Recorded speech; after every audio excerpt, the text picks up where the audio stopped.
Hey everybody, and welcome to this week's edition of the Mostly Mets podcast, where we talk mostly about the Mets. We're still looking for solutions for the Mets shortstops, and we have a really great guest, Ryan Sadowski, an expert on Korean baseball, to help us talk about Jung-ho Kang, the Korean shortstop who was just posted and might be appearing in the big leagues for somebody in 2015. And with that, this is the Mostly Mets podcast presented by Caesars AC. I'm Toby. Rob, how are you? Still feeling the hangover from the winter meetings. It hasn't quite winded down yet, but starting to get into the groove. The holiday season is coming, and not so much Mets player movement to talk about, but maybe some potential stuff, as you said, with the Asian markets. So excited to talk to Ryan. That is one heck of a hangover. It certainly is. A week long. That's about what it takes, though. You've been, you know. I know, yeah. And then you recover, and then you want to go back. It's fun to have everybody in baseball in one place. So we have with us an expert on Turkey Mike's barbecue and an expert on Korean baseball, former big leaguer briefly, Ryan Sadowski, pitched for the Giants. Ryan, thanks for joining us. Hey guys, how you doing? I can definitely relate to the winter meetings hangover. I'm still feeling it a little bit too. See? There you go. 1 week later? 1 week later, I think it's the first. I've been sleeping like 10 hours to make up for the 2 hours of sleep I got every night over there. There you go. So we'll get to Kang in a little bit, but you played minor league baseball. You ended up in Korea for 3 seasons. Now you're doing work helping U.S. players get acclimated over there. How'd you end up in that league? When I was playing with the San Francisco Giants in 2009, I had been with the Giants my entire minor league career, and I was a late-round draft pick, and I got a chance in the big leagues and built up a pretty good reputation with Rags, Dave Righetti, the pitching coach with the Giants. And he had a connection with Jerry Royster, who was the manager of the Lotte Giants, who's not affiliated at all with the San Francisco Giants, but he put in a good word for me, and Jerry was the manager of that team, and he took me on, and after my first year, Jerry got let go, but I continued on 2 more years after that, so I played 3 years in Korea and had a really good experience over there. When it came to the league then, and really I don't know if it's the same then as it is now in terms of the level of play, but did you see a significant drop in terms of the level of talent overall from when you left the United States and went to Korea in the KBO? Well, the first game I ever saw in the KBO was a guy named Hyunjin Ryu pitching. So I said, there's no difference at all. This guy's unbelievable. But where you really see a difference is in depth. A player goes down and he gets replaced by what I'd consider an A-ball player. Whereas if you actually have a full loaded team out there, like the Samsung Lions have won the championship in the KBO the past 4 years, you put the Samsung Lions out against the big league team, they're going to compete night in and night out. They got good pitching, they got good pitching depth, and I mean those guys can play. Now you put a weaker team out there like the team that Ryu pitched on, and I mean other than Ryu, they were probably a Double-A team, so they wouldn't be able to compete on a night-to-night basis with a big league team. And so that was one of those things that I recognized really quickly. The team that Kang played on when I first got to the KBO was really weak, and I noticed a shortstop that just stuck out, really toolsy guy. And I remember the first game that I won was against that team, and they asked me, who's good on this team, and I said, the shortstop's got unbelievable tools, and he's got a long way to go. Obviously, at the time, he was about 21 years old. So that's kind of the difference. A guy like Kang gets thrown into the big leagues as a 21-year-old where he'd be allowed to develop a bit more in the States. Interesting. So the level of play is certainly not big league caliber all across the board, but let's focus in on Kang a little bit. He's been posted. We'll get to the dollars later, but what kind of player is he? What's the thing he does best? I mean, the home run number, the power numbers are impressive.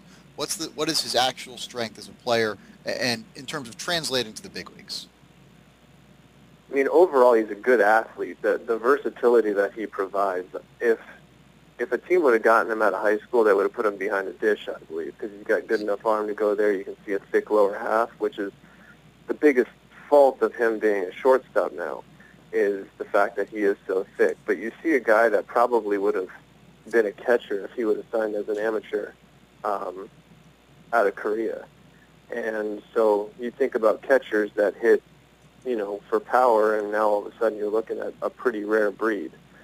So, and he has all the tools to catch. Now, obviously, with a language barrier, you can't take a 25-year-old and put him behind the dish. It's just not going to relate. You're going to have too much development going on at that point. But what you really see is a really versatile player that can do a lot of things.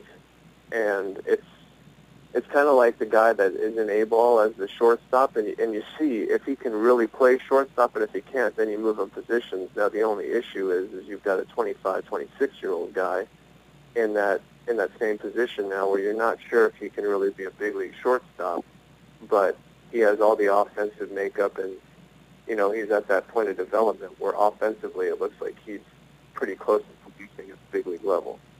Do you think that power will translate? That seems to be one of the big questions. We're talking about a kid that hit 40 home runs last year. He went over 20 each of the 2 previous years before that. Do you think that power will translate to the major leagues?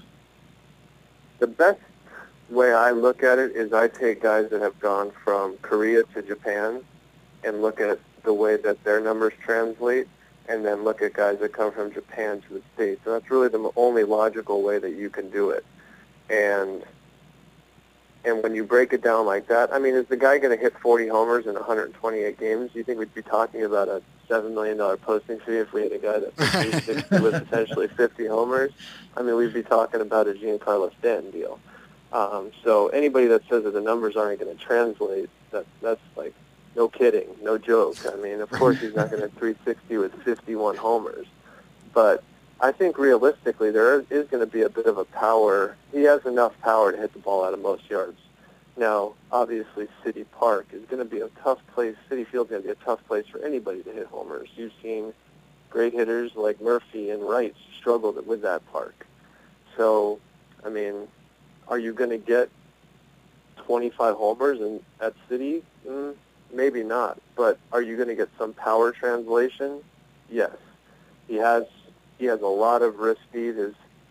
It's always tough to compare a guy from Korea to a guy to the States, but he kind of has the Gary Sheffield type of actions, if you will. He's not going to be Gary Sheffield, but you definitely see some translation of his game offensively producing in the States. I'm curious, Ryan, about that swing. I've seen a little video on him. There's a big leg kick. There's a pronounced weight shift. When it's timed up, the ball goes a mile. He lands with his front foot open on some swings, which helps his hips clear through. I mean, it's all, when it works, it looks great, and he hits the ball a mile. When it doesn't work, I mean, is he going to hit a breaking ball in the outer half from a big league pitcher? He's probably not going to hit 97, and he's probably not going to hit a plus breaking ball. But you see a lot of guys in the big league struggle with that. I think what's going to really be important is for him to understand what's expected of him, which I think is going to be hit the mistakes, be okay with hitting 250, but when you get a mistake, bang it. And if he doesn't change his approach at all, I think it's going to be something that he's going to be all right with. And that's one of those things that's really tough to get through to a guy that has hit 360 with 40 homers the previous year, is understand it's okay to swing and miss. I mean, he strikes out a lot now, so that's not going to be a big issue. I think it's just going to be okay explaining to him that the expectations are not, if he hit 360 with 40 homers, I mean, you've got the next A-Rod. So yeah. It's going to be tough to explain to him that the expectations are not for him to hit 360 with 40 homers. It's going to be the transition. And one thing that, you've learned about with guys like Yasiel Puig is sometimes getting them comfortable at double or triple A for a few months is going to help them with that transition. And as long as the team is willing to be patient, that formula has seemed to work with quite a few guys rather than just throwing them right in the show just so they can get somewhat adjusted.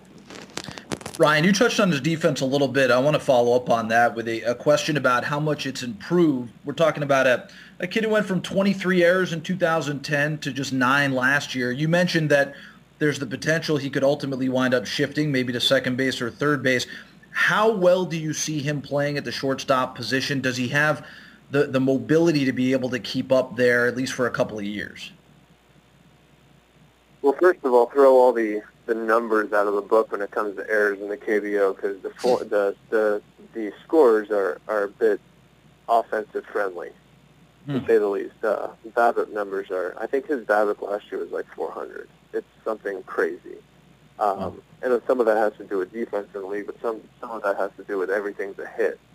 So defensively, 9 errors, 23 errors. You really have to grade out how he's fielding the ball fundamentally and how he moves. And he has a thick lower half. Shortstop's going to be a bit of a challenge, which, he has enough arm to play short. It's not a Rafael Furcal arm, but it's enough arm. Now, the issue is you lose the arm. You have an average arm with a guy with below average foot speed, and he has some fundamental issues with his glove. He doesn't come through the ball consistently. He fields the ball too deep. He'll sit back on balls that he needs to come get.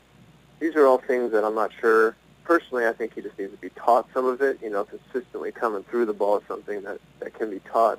On the other hand, he has pretty decent hands. The biggest concern is as he gets really thick. He's got a real thick lower half. Is he going to be built to cover the ground at shortstop? And, it's tough to see until you see that extra bit of speed. He plays on turf now, too, which means that more balls are going to get through than they would be on a natural surface, but he's getting hops that play truer. So all of those factors are kind of unknowns. And the one thing that I can say is that's easy to grade out is that his arm translates. Yeah, I agree with you. I watched a half hour of video on him this morning, which is, of course, not the same as playing against him and seeing him live, but the arm looked okay. It seems average.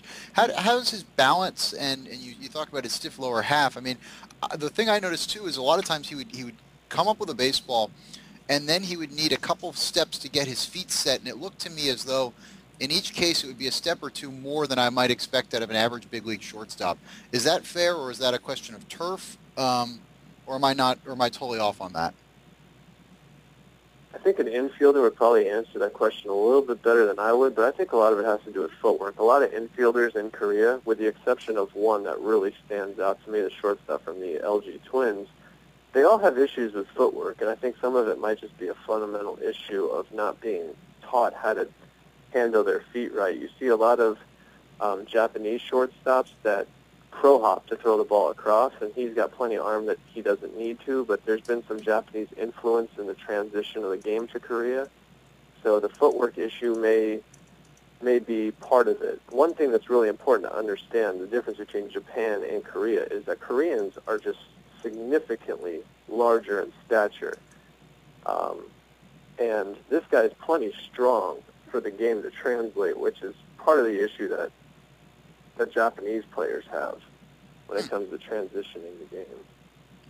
So when it comes down to dollar figure, I'll put you on the spot. Not that you're negotiating this deal and not that you're the agent, but I'm just curious what kind of dollar figure you think he'll ultimately wind up seeing.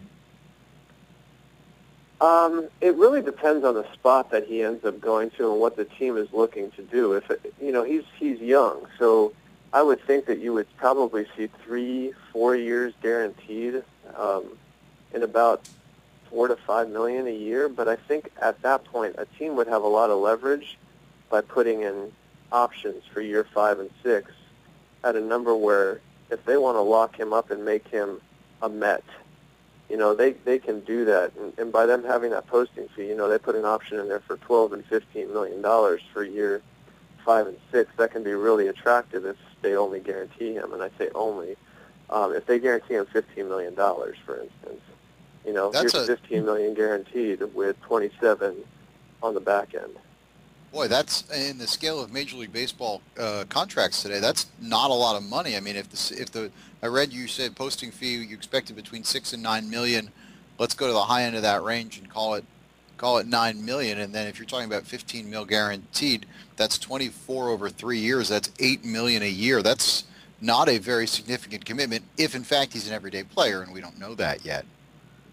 Right, and the game has changed so much, guys. Like with second baseman, it used to be you want a guy that's quick and you don't need that big of an arm. But now you're getting all these shifts going on where the second baseman has to play in short right field, and they're putting guys in better position so that the range may not need to be as necessary at second base.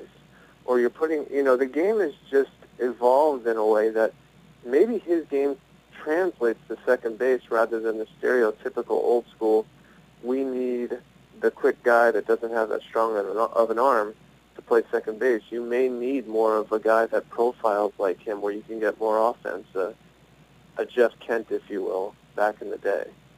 And not saying that he's going to win an MVP, but at that cost, you have a lot of options and a lot of flexibility with a guy that is a pretty good athlete. Obviously, with Murphy at second base, it makes it tough for the Mets, but there is a lot of flexibility there with a guy like Kong. It's just a matter of him being in a place like he's not that old to where even if you sign him to that 4-year, you put $25 million down for 4 years, which is roughly $6 million, and you have to let him develop for even a full season in the minor leagues before calling him up. You're still going to get pretty good return if he plays every day for the next 3 years at $8 million a year. He'll be 28 for the duration of the 2015 season. So I know Ryan, you said first thing you would do is give him a little bit of minor league seasoning, as the Dodgers did with Puig, and you would start him out at shortstop. Is that right? And do you think that's where he'd end up in the big leagues? I mean, I like him at third base. I think it's just a little bit more natural for him.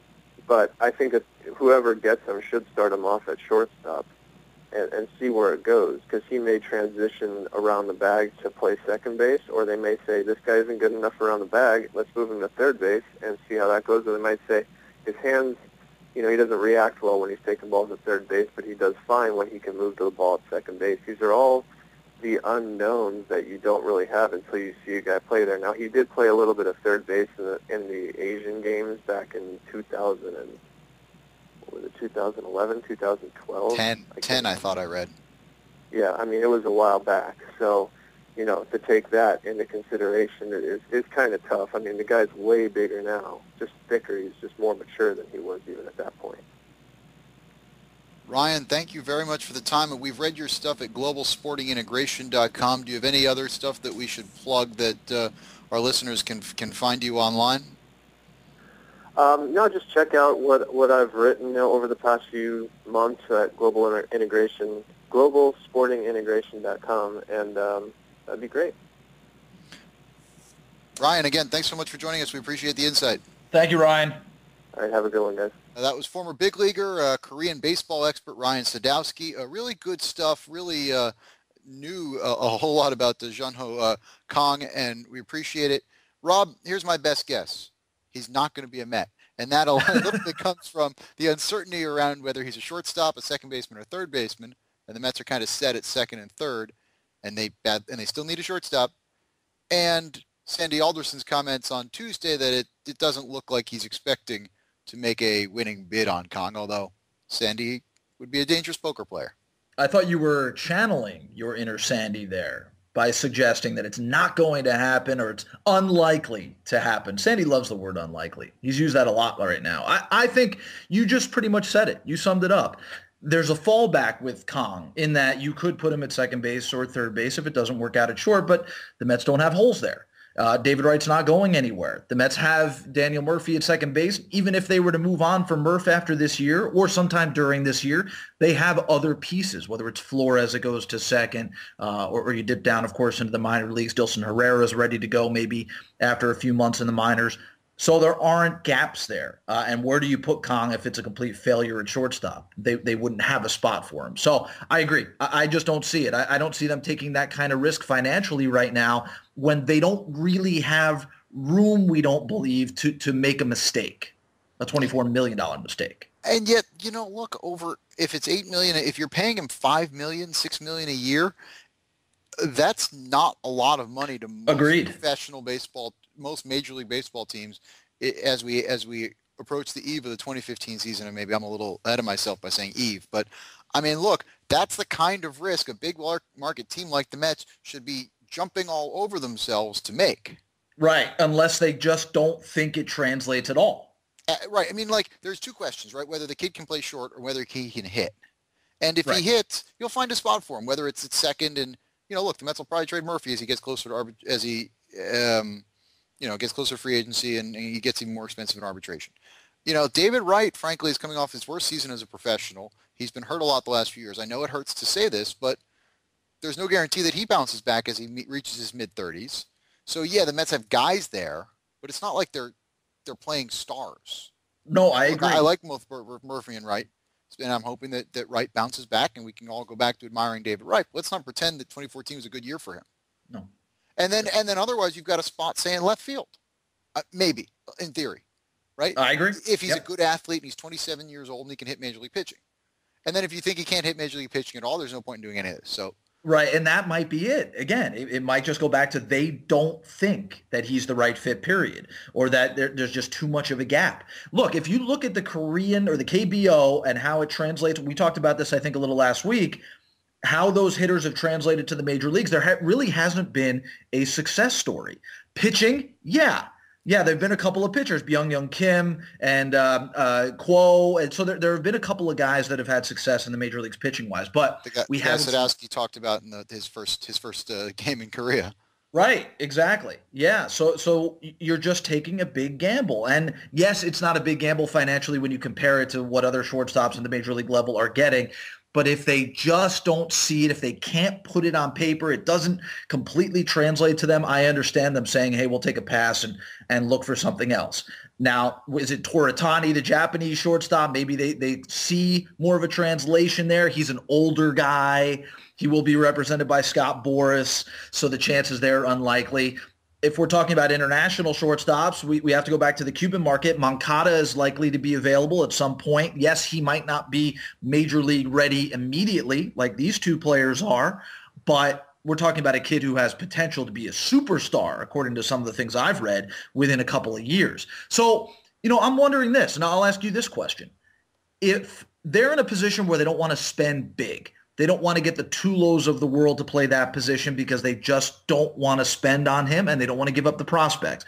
Does it not make sense for them to add several affordable pieces that all might not be 100% big league ready, like add Moncada? I'm just throwing names out there. Add a Moncada, add a Gang, and you put those two in, and that way you give yourself more options. They're all risky, but you then ultimately hope that you find one that you could pluck out of that risk pool that works out.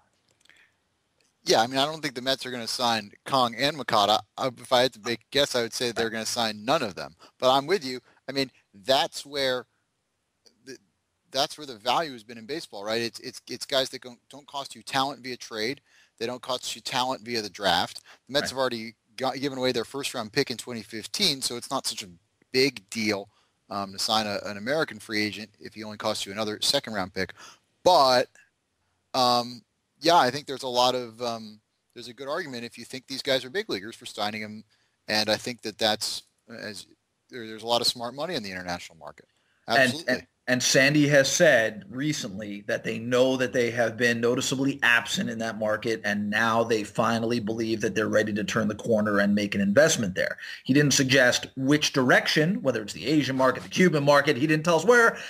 And hey, what we heard from was it Jesse Sanchez that told us, I believe, about a month or two ago, when we were asking about Yasmani Tomas. He thought that Tomas was kind of the last of those big guys to leave that area that would command huge dollars. So maybe they've already run out of time in the Cuban market. I don't know. An interesting story. Sarah's over at Just a Bit Outside today, the Fox Baseball kind of off-kilter site, had this thing about how poorly Tomas' numbers translated to the big leagues using Clay Davenport, formerly of Baseball Prospectus' translation. So just a thought on Tomas. Let me finish up with Kang, and I'll read you what Sandy Alderson said about Kang today. Ready? Yeah. First, and he basically said the same thing we did, which is, you don't know if he's going to hit, and you don't know if he can play shortstop. So here's it in Alderson-ese, which is its own language, which we've started to speak. Quote, It's all about the transition from the Korean League to Major League Baseball. It's about the questions about the player's ability to stay at shortstop and possibly having to move elsewhere. Those are really the two major issues for us. Now, here's the best Alderson-ese line of the day. I'm not saying we won't make a bid, but I'm saying right now it is less likely.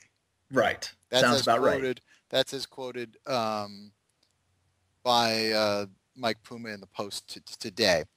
And then the follow-up is regarding whether Wilmer Flores will begin the season as the Mets shortstop. Alderson called that probability very high, which in my language is nearly certain, if I speak Alderson correctly.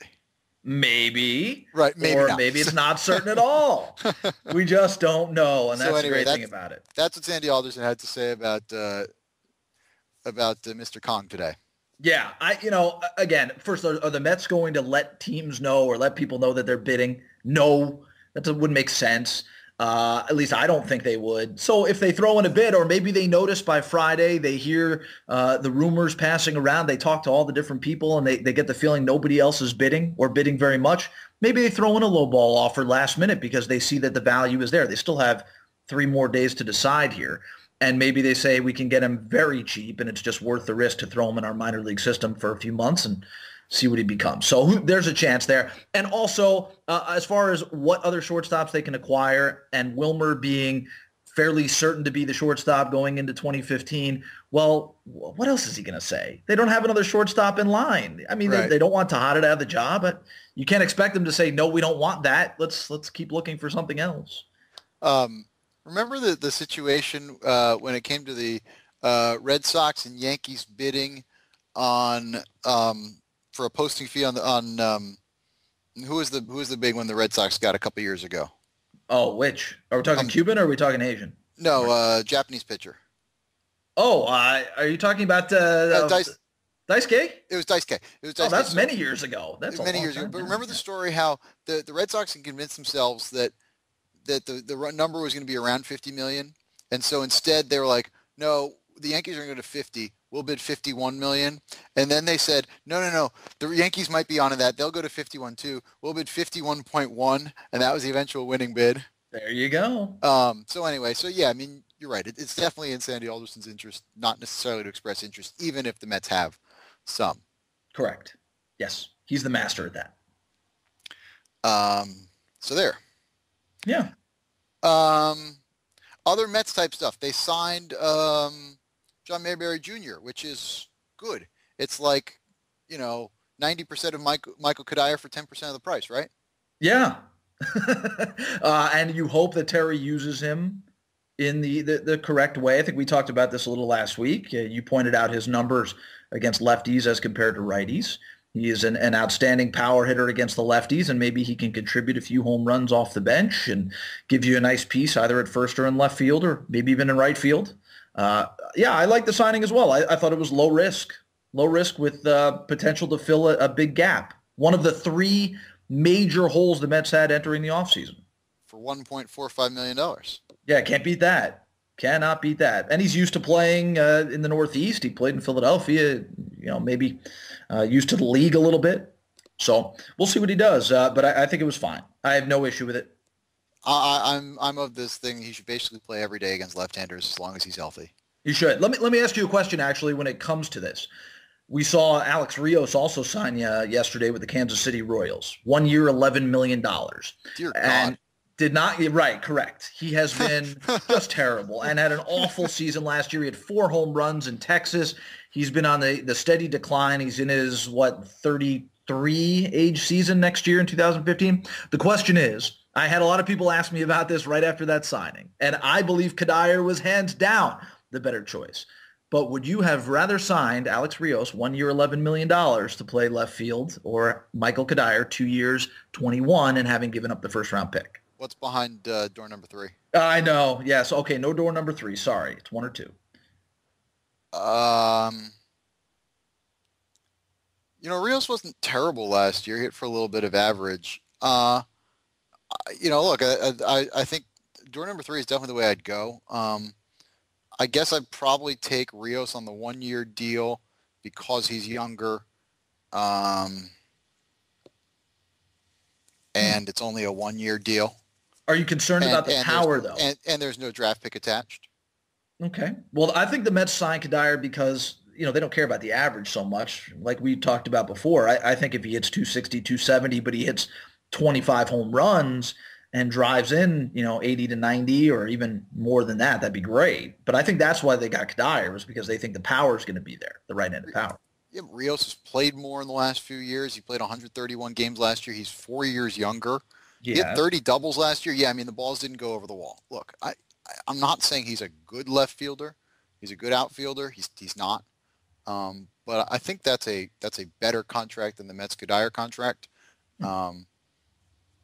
Just because I think Cuddyer is going to miss a lot of time in the next 2 years. Okay, fair enough. Well, we'll see how that winds up playing out. Lots and lots of people were asking about that yesterday. I think it's a fair question. Was it a better signing? We'll see how Cuddyer plays and if he plays enough. I don't know off the top of my head. Does Rios have significant left-right splits? He certainly bats right-handed. Yeah, again, I don't know. The only thing I paid attention to were the power numbers declining and the speed declining. He was also a big stolen base guy early in his career, and you're not seeing that much as he gets a little bit older. All right, I looked it up for you because I'm good like that. Career against left-handers. Yeah, Rios is much better against lefties. He doesn't have the kind of platoon splits that we associate with Mayberry. But he's certainly better against lefties. He's another guy that I guess he's getting basically 100% of what Cuddyer is getting next year minus the draft pick. So I think you can get probably 70% of the production for about that cost. And let's compare it to one more deal that was recently done. The Mike Morse signing today by the Miami Marlins. They gave Morse 2 years. I didn't see the dollar figure. Did you? I think it was just $8 million or so a year. I know they didn't spend a lot. Let me look it up. No, it was pretty low. He's from Florida, as is his wife, so it's a homecoming for them, and maybe they were able to get him a little cheaper because of that. Also, might have been the only team that offered him a 2-year contract. I'm not sure. But let's say the 2 years for Morse against the 2 years for Cuddyer. Where would you have rather gone? Let me double check the numbers on that, and I'm not trying to duck you. I think it was $8 million. I don't remember 100%, but total over 2 years.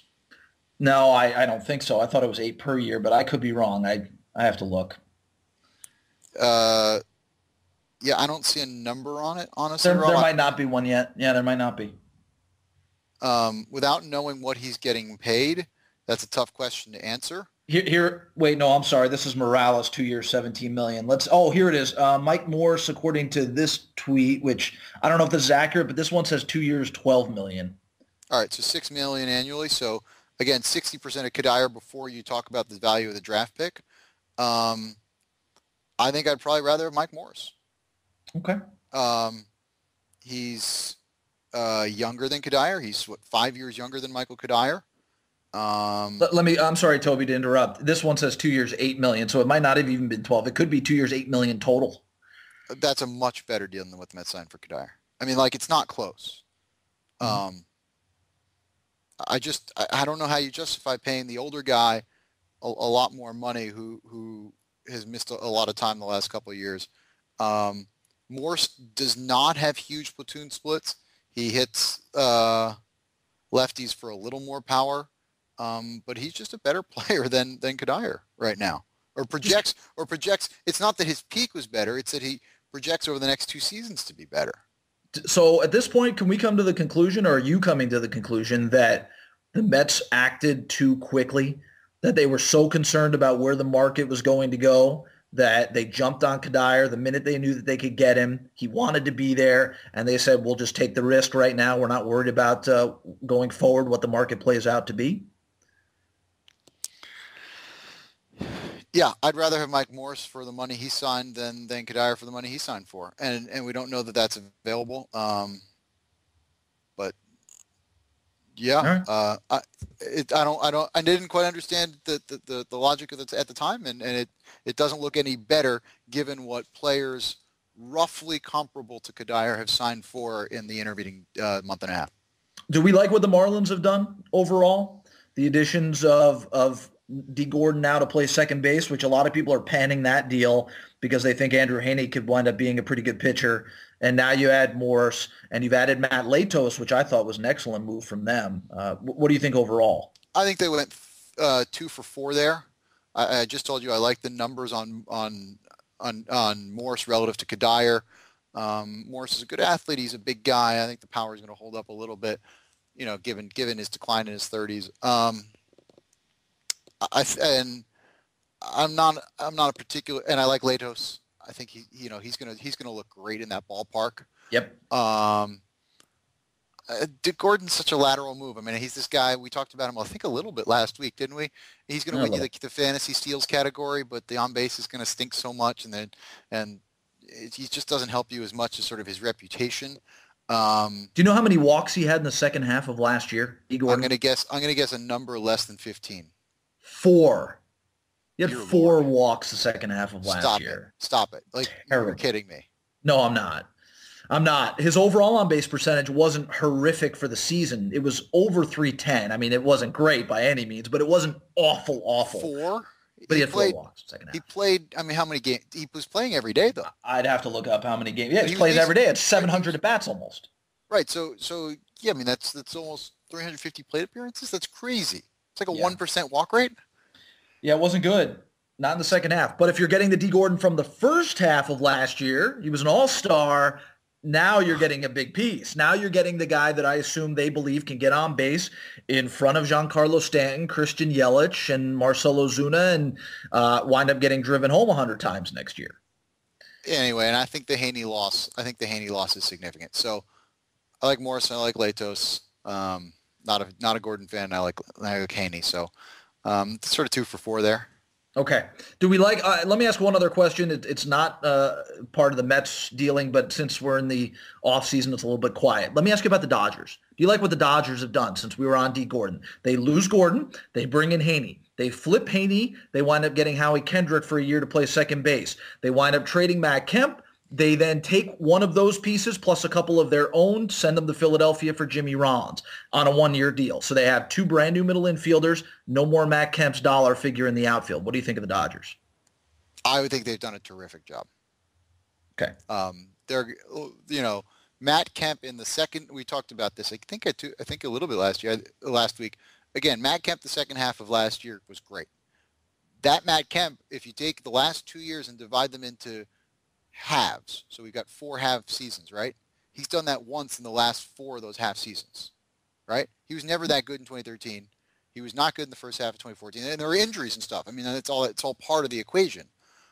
And I just think that's what you're going to get out of Kemp. You're going to get moments of brilliance, months maybe, mixed with extended periods where he's unavailable and bad, and a mix of those two. And he's owed a truckload of money, and I understand the Dodgers paid to get rid of him. I'm a sucker for Howie Kendrick. I saw him in the minors. Tremendous bat control. I just wonder what happens to a guy if he wasn't that guy, if he's not in the Angels, and he's getting preached swing. And it's the difference between like sort of pick your pitch and a walk is cool. And I just feel like he could have been a 360, 380 on base guy regularly. I don't know if it's too late to get there with him, but boy, oh boy, do I think he's talented. He and Rollins are both very gifted defenders. Jimmy Rollins obviously has slipped from his peak, but I know Mets fans don't want to hear this. He was darn good for those Phillies teams that went to the World Series. He was. He's not that guy anymore. The power's not there anymore, but he's still going to get on base some. He's going to play a more than competent shortstop. He's going to play a good shortstop. So look, they made their middle infield defense better. I think their outfield is going to be better. Really, in some ways, not for with Puig. They're going to go to Jock Peterson. Carl Crawford, I know that he's not worth the money, but he was actually okay last year. Yeah. That's an athletic outfield. It's a crazy athletic outfield. They're better defensively up the middle. They've got some prospects on the way, and Sager. I think, and I'm a Yasmani Grandal sucker. I know he didn't hit it all in Petco. Petco's a terrible place to hit. Switch hitter, big guy with a little bit of pop. It doesn't take much to be a competent backup catcher. If that's all Grandal is, okay. And you know what? The catching standards are so low. If he starts adding 5 home runs a year, a couple doubles, he's actually a pretty viable big league catcher because he's a pretty good defender, I think. Right? I don't know what the framing metrics say on him. I think the Dodgers have had a terrific offseason and gotten a lot cheaper. I mean, they're not spending on Lester and those guys this season, but they can play for whoever they want. Andrew Friedman needs to hire you and Farhan Zahidi. They may need another assistant, someone to jump on the bandwagon. All right, we're wrapping up. So what's the next big move? For the Mets? Just one name. What's the next big move for anybody? Who's the next big piece to fall? Well, it's James Shields, right? Although James Shields in Europe. I don't think he's a big name, but he's a viable starting pitcher. Oh, I'm sorry, Scherzer. Okay, you say Scherzer. Right. I'll say Cole Hamels is going to get traded. Oh, very interesting. Before Scherzer signs? The Phillies are already on their move. I think it's coming. I think the Red Sox are going hard for Cole Hamels. I think they have to. They know their rotation isn't that great. Maybe they're going for Scherzer as well. Maybe they're looking at Shields, as you said, but I think they're going to go for Cole Hamels. That's my prediction. There's some bullpen stuff that we should get to. It's a long winter, right? Yeah, we have next week to do it. Henry Mejia dressed as Santa or Bobby Parnell coming back from surgery. By the way, Mejia's hair, best shape of his life coming off of, it looks terrific. The surgery had no effect on the hair. Excellent. All right, so that's been the Mostly Mets podcast. Big thanks to Ryan Sadowski for stopping by and talking about Jun-Ho Kang. Really appreciate the time and the insight. This has been the Mostly Mets podcast presented by Caesars AC. For Rob, I'm Toby. Have a great week, everybody. This has been the Mostly Mets podcast presented by Caesars AC, part of the SNY.TV podcast network.